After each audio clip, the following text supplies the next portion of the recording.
nanalo kayo sa sweepstake. Sa inyong katuwaan, nag-hold kayo ng breath, spasm, dead ball, paksak. Why? Because at the height of your emotion, merong lumalabas na substance sa ating katawan, yung tinatawag naming adrenaline. Itong adrenaline ito is secreted by the adrenal glands. Ito yung biglang lalabas sa inyong katawan, magiging kayong Superman. Ang ibig sabihin, ordinarily, kung ipabubuhat sa inyo yung piano, hindi ninyo mabubuhat yan. Pero in times na may sunog, yung piano yan, kaya ninyong buhatin. Magtataka kayo, bakit bigla kayong lumakas? Because of the adrenaline secretion produced by that stress in your desire to have all your things out of the house in a fire situation. So, oras na kayo ay nalungkot, umiyak, nag-worry, nakatanggap ng masamang balita, nagalit kayo in your pit of emotion or anger, lalabas yung adrenaline, magko-constrict yung blood vessel ninyo, at kung ang arteries ng puso ninyo ganito, biglang nag-clamp down, pwede kayong mamatay ng bigla. Even though your arteries are still partially obstructed. Ngayon, kung ganito ang narrowing ng arteries ninyo, kulang ng oxygen na pumupunta sa inyong heart, yung heart na yan magko-complain. Yun ang tinatawag naming ischemia.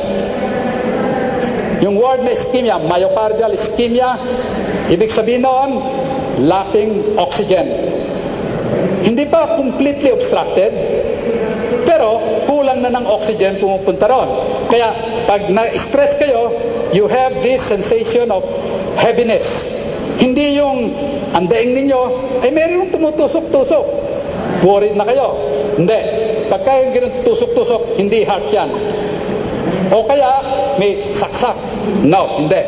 Pag ang description ng pain ng inyong chest ay heaviness, parang may nakadagan, hirap kayong huminga, most likely you are suffering already yung tinatawag naming angina. Hindi vagina, angina. Okay? Malinaw? Angina. Huwag ninyong ipagkamala doon sa sinabi ko. Okay. Angina pectoris. Yan ang chest pain secondary to an impending heart attack.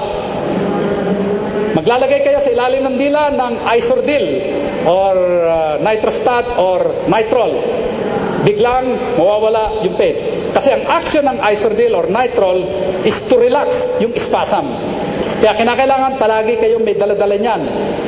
Kasi hindi nyo masasabi kung kailan kayo magkakaroon ng emotional outburst. Kailangan naka-ready yan. Yan ang magiging magsasalba sa buhay ninyo.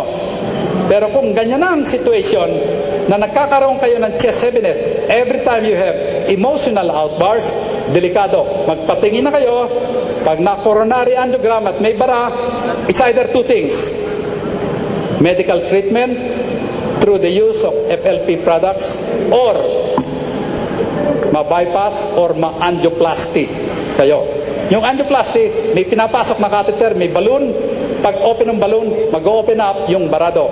Walang operasyong gagawin.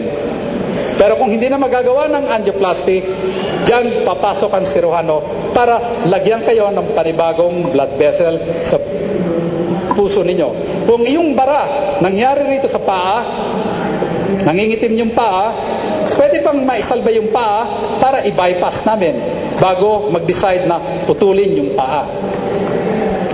Kung sa stroke, nagbara yung carotid arteries, pwede rin naming tanggalin yung bara.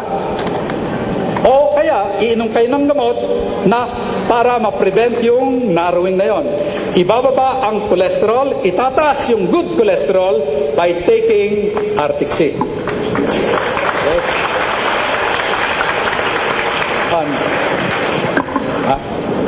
Ang galing nito aking secretary. Kaya mahal ko si Jane.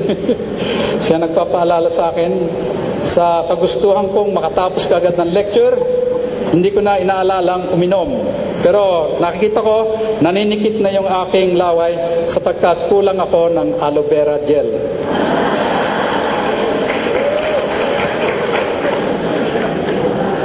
Biro ko lang yun, ha?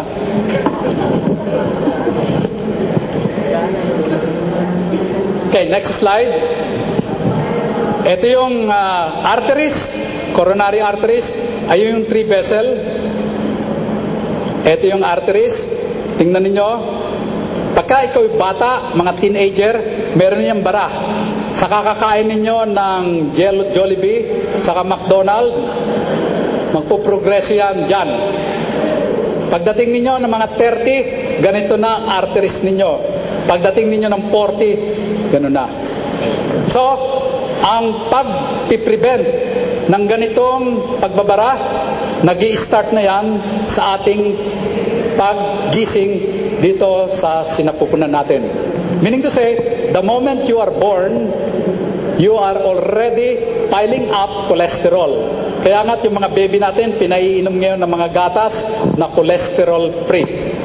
Hindi naman exactly cholesterol-free kasi kailangan ng cholesterol in a growing up baby. Pero ang mga bata kasi very active nila, takbo ng takbo, laro na laro, sinusunog yung cholesterol na yan. Pero pagdating natin ng mga 18 years old, na tayo ay very fan of this fast food. Hindi ninyo nalalaman, yung fast food na yan, napaka very rich sa cholesterol. The bad cholesterol. Okay? Kaya nga, you can start already taking up. Kung gusto niyo ng preventive heart treatment, mag-start na kayo, start ninyo mga anak ninyo sa Arctic Sea.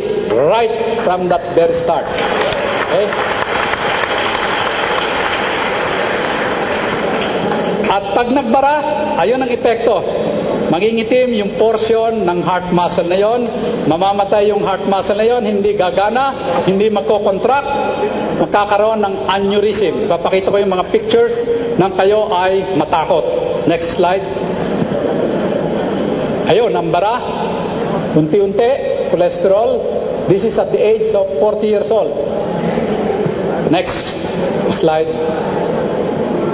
Ayun, pag nagbara yung artery na yun, mangingitim yung heart muscle, yan ang tinatawag naming heart attack.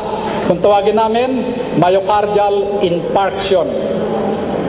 Yung angina, ito yung merong 50% narrowing na merong heaviness in front of your chest. Yan ang tinatawag naming angina. Okay, next. Ito, sa winter, sa cold countries, yung malalamig na panahon, like sa US, sa England, sa mga northern part, sa temperate zone, ang heart attack ay quite common during winter. Kaya nga ito ang aking paglabas nila ng bahay or from a heated room, paglabas, biglang lamig, magko-constrict yung arteries, mamimigat, babagsak na lang sa snow. Tayo dito sa Pilipinas, ang ating method ng panliligo, gusto natin magkaroon ng cold shower. Kung kayo ay meron ng nararamdaman sa puso ninyo at magko-cold shower kayo, kaiingat kayo. Biglang magko-constrict yung inyong arteries ng puso na may bara na, pwede kayong mag-drop dead sa banyo. Kaya maraming ang nangamamatay sa banyo because of this practice of cold shower. Pagka mainit na panahon, gusto ninyo malamig, papatayin ninyo ang lamig kung kayo ay may alta presyon at meron na kayong nararamdaman sa puso. Hindi ko i-advise ang cold shower. Patayin ninyo ang lamig sapagkat masama yan. O maglalagay kayo ng bolsa de yelo, mimigat na ang puso ninyo, lalagyan niyo ng bolsa de yelo, masama rin.